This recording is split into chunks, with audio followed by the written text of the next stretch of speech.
This horse is a worker. You don't see many of them now, but early in the morning, lying awake in bed, sometimes you will hear the distant sound of hoofbeats and the jingling of milk bottles driving away the soft sounds of night. And occasionally, coming home late from a party, you might see him stamping and steaming in the morning cold.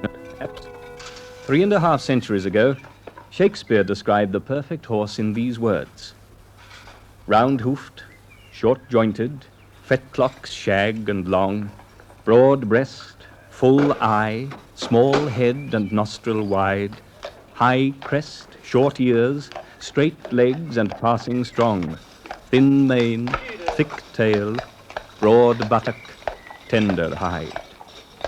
Sometimes he trots as if he told the steps, with gentle majesty and modest pride. The horse he describes is the direct ancestor of this horse.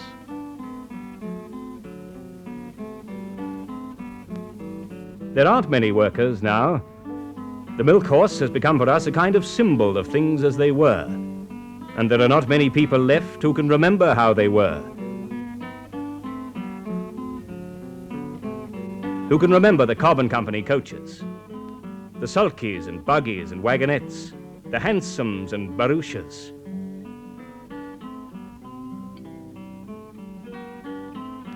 The horses used in road making. The horses pulling the wool bales on the docks. The horse-drawn trams.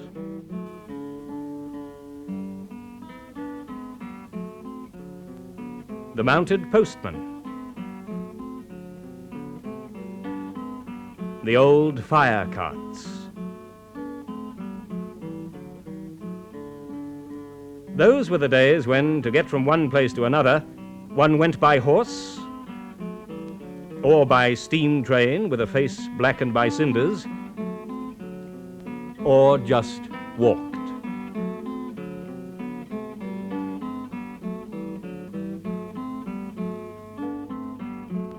But those days are gone, remaining only in the memories of the old, and for the young, in yellowing photographs and faded prints.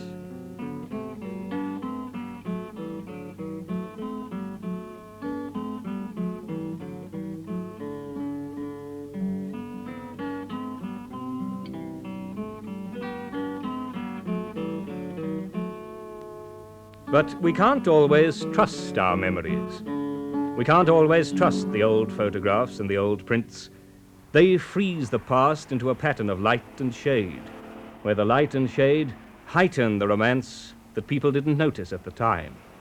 For who is romantic about things as they are? It must have seemed as if they were things that always would be. Who could imagine life without horses when they trotted through the streets in their thousands every day? It was the horse that had made Australia what it was. But now nostalgia has lent its own color to the past. And what have we got left? Signs, tokens, emblems, symbols, hitching posts for the memory.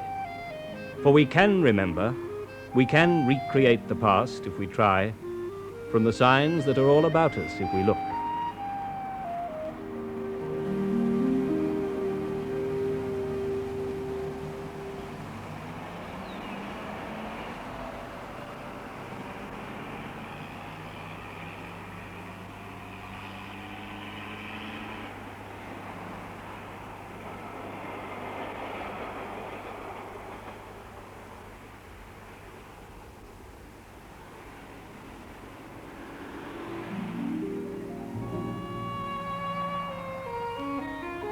Towards the end of last century, the city of Melbourne was bordered on the north, the south, and the east by the solid, often ugly houses of prosperous merchants and professional men, and those who had made a fortune in the gold rush. And many of these houses had stables attached. Some have been pulled down, and some still stand. But there have been many changes since those days, and the rich residential areas of yesterday are often the slums of today, grey with smoke and yet with traces of a decayed majesty. Scattered throughout the inner suburbs, many of the old stables still exist, hemmed in now by new buildings, chipped or peeled by time.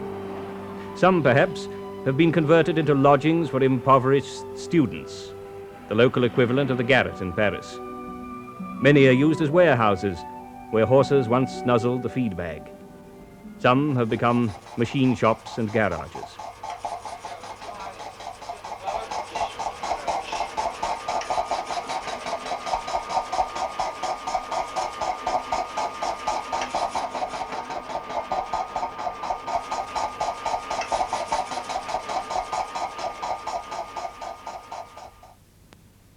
Since stables were usually built behind houses and off the high road, many are now to be found in back alleys, in areas sour with the smells of poverty and overcrowding, and always with a roar of traffic not far away.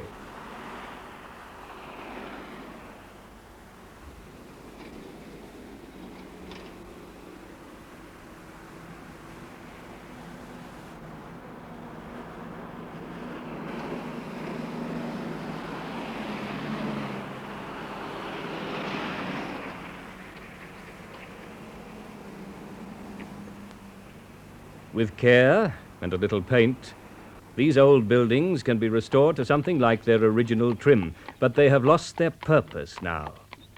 There is something disquieting in seeing modern cars slide smoothly out of this carriageway, still haunted in the imagination by the brisk clip-clop of a high-stepping pair of ponies trotting in the shafts of a spanking new carriage. But these faint echoes cannot last long when faced with the sound of a panel beater's hammer, where every stall now holds a car.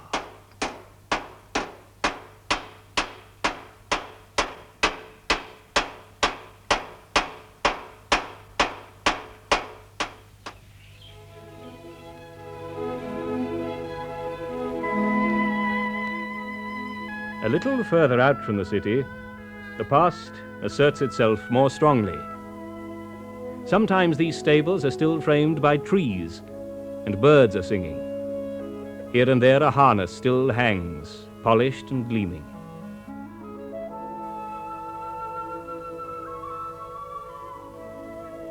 But the flotsam of the past is more usually left to spiders and rats, where the air is thick with dust, where darkness lends a grim aspect to the washed-up wreckage of another time.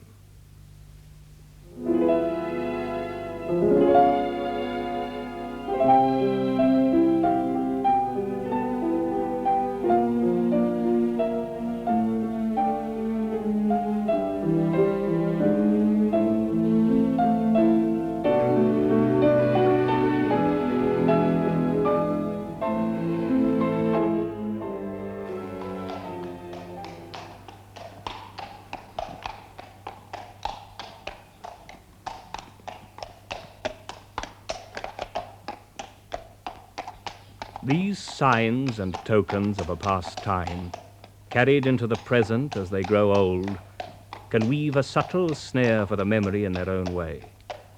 Change and decay, we say. Is tranquility lost to us?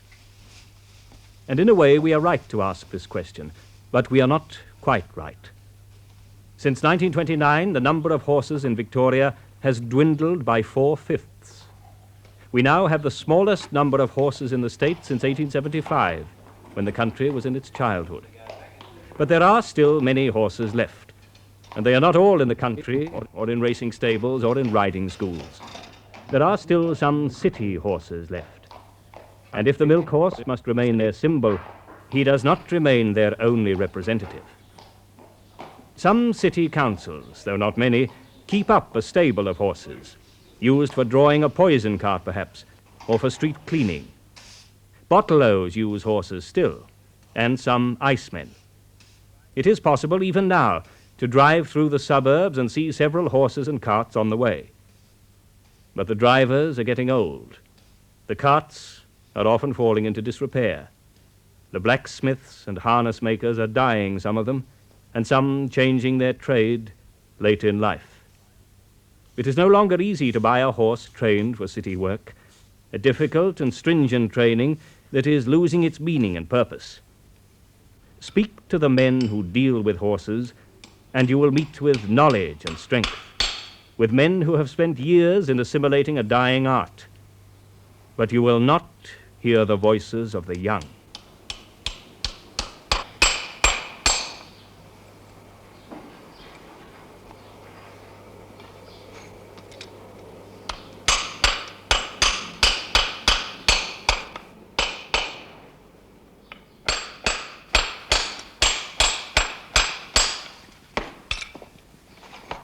I've seen them change. I've seen hundreds of changes. Hundreds of changes. As you know, it's very complicated nowadays, and I don't say people anyway nasty towards horse-drawn vehicles or anything else, because they don't understand them.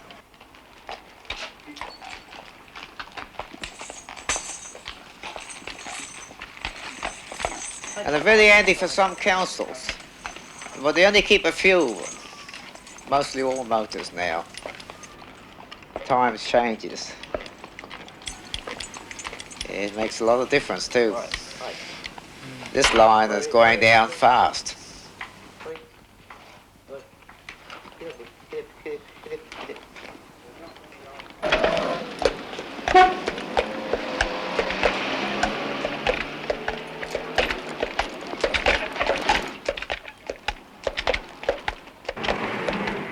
Yes, I've had this mare for 12 years. I've had this mare going on the road. She's been on the road solid 12 years, 7 days a week. But never had a whip on her. And you can do everything with a bit of kindness. Oh, yeah. Kindness. Kindness is the most important thing.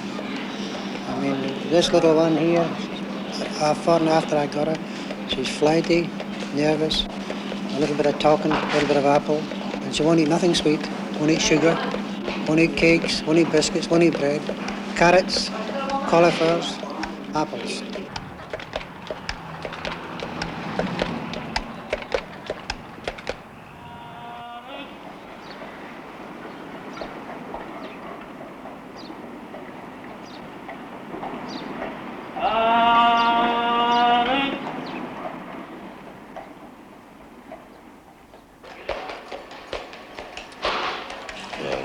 Kind of, well, it's like getting married. You kind of, you know, becomes a habit.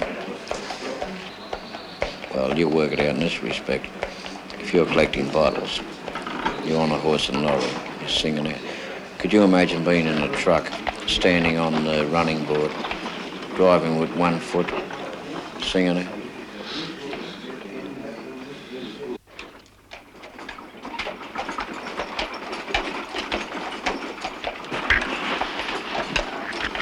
They know the run. You don't have to change gears, drive from one house to the next one. The horse automatically does it.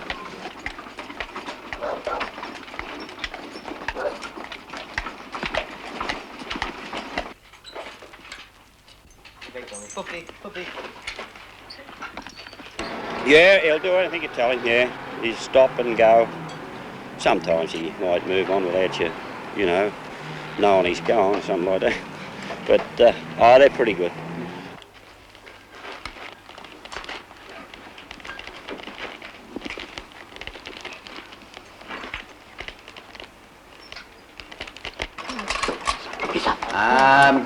Yes, the demand is still good, like for the better class of horse, but unfortunately, you haven't got the men breaking in the horses like you used to have one time, and the horsemen, you could put it this way, that the horsemen of a few years ago are getting older, and there's no young horsemen coming on to take their place. That is the position. Blacksmiths are very hard to find, saddlers are very hard to find, and you see that has all helped to more or less push the horse out. And not much good here for Melbourne. So you've got to have them very, very quiet in Melbourne, because the drivers, they expect them to read, write and talk, as we call it.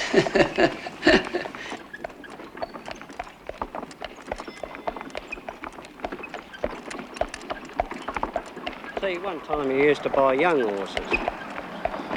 Well, you couldn't buy 4-year-olds and bring them here today because the traffic is too, they'd be jumping and dancing about and they'd be into something.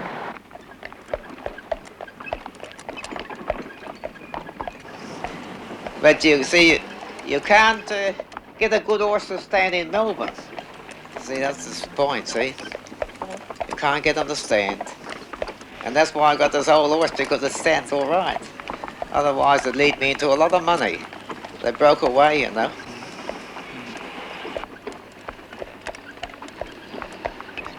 Well, I don't know, you know, what a terrible lot of luck to break a horse into the traffic today. It's all right to start them in, like in double harness, but like, there's not the work for them. Chaff ain't as good as what it used to be. You won't see many more of them about after a while.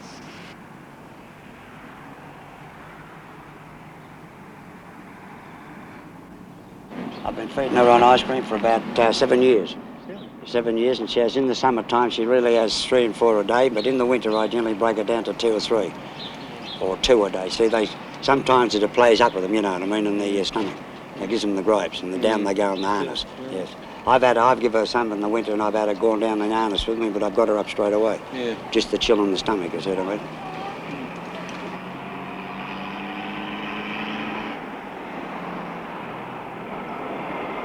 Horses are only good for riding now, not for pulling any more carts. They got modern things now like trucks. Because he used to live out in the country and no one used to bother him. He just used to eat what he wanted and get strong that way. I really like his glossy coat where he pulls the horses and that. Nice long tail. Oh, I don't know what I like about him. I don't know, it just looks nice or something. He's nicely combed and everything, though. His coat shines and that. Oh, I don't know, he's just strong, that's all. There's a firm down King Street, still has a double lorry.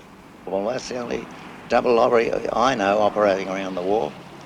The horses in them, you know, they can get around them lanes and around them warehouses where a motor, they can't, you know. So you can turn them around at a triply bit. They've got an English 4 carriers that go around. Off cars can only turn like they can turn. That's true. They can almost come down the chimney.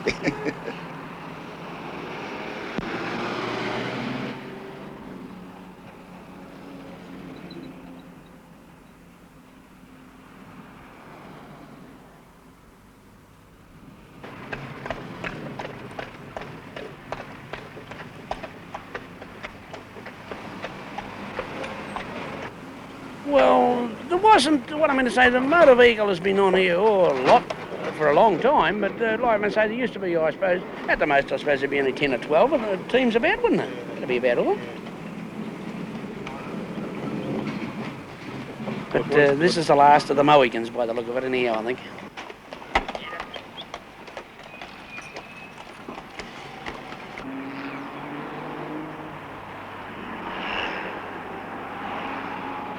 The rain has washed the city clean, and through the fresh air, vitality asserts itself as the last horse-drawn competitor of the great taxi fleets.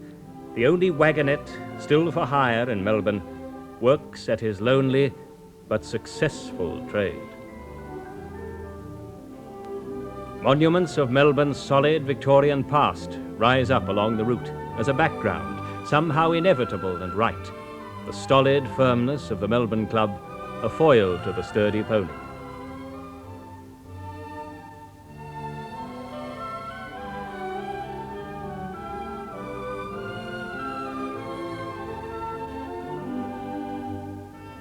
I suppose there'd be about 1,800 licensed cabs, and besides, I'll guarantee there was 2,000 private cabs that never on the rank at all. Of course, now those days, now Government House, it wasn't etiquette to go in a street cab, which is a lie. So street cabs, we call them lights. It wasn't etiquette to go to a ball there or any of them functions.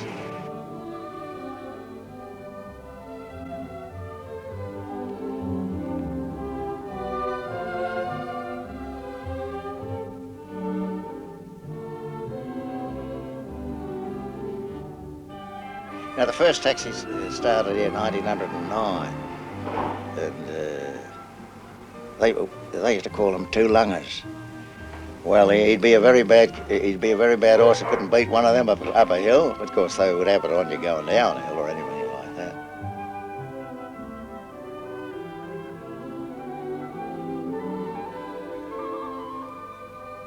Most working horses in the city are driven. Some are ridden. The police horses, carefully trained for calm and dignity.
The dignity of the working horse approaches, at certain moments of the day, a kind of majesty that catches the mind, drawing from it the awed response that natural beauty elicits still, the more so in the organized world of the machine. When the pride and strength of the horse are seen by us, with our foreknowledge that an era is coming to an end, as unshakable but evanescent, firmly, if momentarily, there in the real world, but a flickering shadow in the flux of time.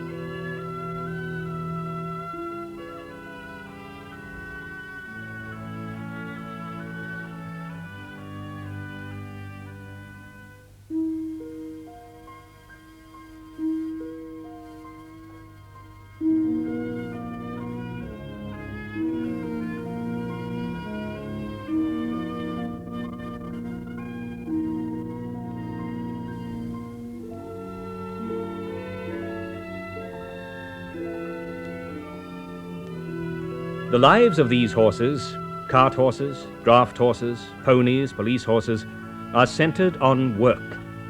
They are not just kept on for sentimental reasons, they are kept on because they have jobs to do. They are strong horses, descended in part from the light thoroughbred war horses of Persia and the Middle East, but mainly from the great horses of the North, the shaggy horses of medieval and ancient Britain. Even work horses, though, have their hour of triumph. They have their one day of the year.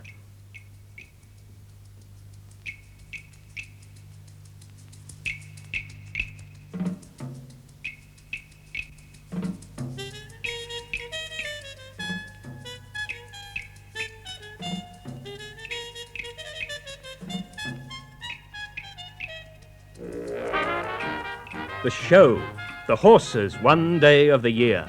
Horses from the city, horses from the country, horses from everywhere, pampered, groomed, petted, shown off.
But good things come to an end.